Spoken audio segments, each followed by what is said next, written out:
A personal song of black slaves, Mary Had a Baby, most likely originated from the island of St. Helena, off the coast of South Carolina, not to be confused with another St. Helena, the tiny island between Africa and South America, where Napoleon Bonaparte was exiled until his death. The South Carolina coastal island may have also been the port of call where slavery was first introduced in America in 1526, long before the historically recognized date of 1619 at the Jamestown colony. A carol with two lyrical texts celebrating the birth of the child Jesus, Mary Had a Baby, may date from the early 18th century, when it was probably sung at religious revival camp meetings where a call and response technique was utilized to unify the congregation in worship. After the Civil War, this musical style became more prevalent in black churches, especially those of the rural South, whose members learned it from their ancestors, almost all of whom were slaves.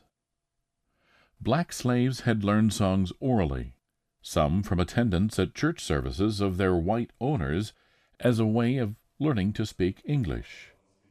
These church services were generally fundamentalist in nature, and the congregation often sang the hymns of the English composer Isaac Watts.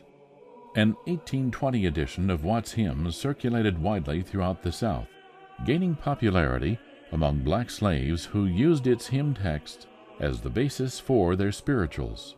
But their interpretation of these hymns were more closely aligned to the traditional African work song of leader and chorus antiphonal singing, in which a line was sung by a group leader or precentor and then repeated by the congregation. When a new wave of religious fervor swept the South in 1845, open-air preaching by whites became more commonplace and soon imitated by black teachers, thus forming a vocal style of worship that can still be heard today. The beauty of Mary Had a Baby is especially evident in the arrangement by William Dawson, an African-American composer, conductor, and trombonist from Alabama. Dawson, whose body of work included Negro Folk Symphony that premiered in 1934 by the Philadelphia Orchestra under the direction of the great Leopold Stokowski, often wrote in a neo-romantic style that employed black folk song idioms. Inspired by the majesty of the carol text, he adroitly used this musical technique to create a heightened sense of dignity and to glorify a mother and her newborn child, despite their humble surroundings. Another remarkable Negro spiritual or slave song that may have had its genesis on a plantation similar to this is Go Tell It on the Mountain. It was first introduced to the world by the original Fisk Jubilee Singers in 1871 as a way to raise scholarship money for their school, Fisk University, founded in 1866 for the education of freed slaves, which was almost forced to shut down due to lack of financial support. The Fisk Jubilee Singers, who took their name from the year of freedom in the Bible, were quite successful on their tours of the United States and Europe, and in the process, they raised the Negro spiritual to an art form. While on tour, however, particularly in their own country, they sometimes suffered the indignity of being turned away or thrown out of hotels, ship cabins, railway stations, and even churches because of the color of their skin. But undaunted, the singing group persisted, thus immortalizing America's great spiritual heritage.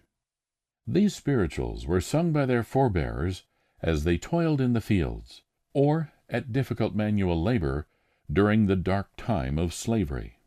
It was one way of establishing relationships and feeling that God was near.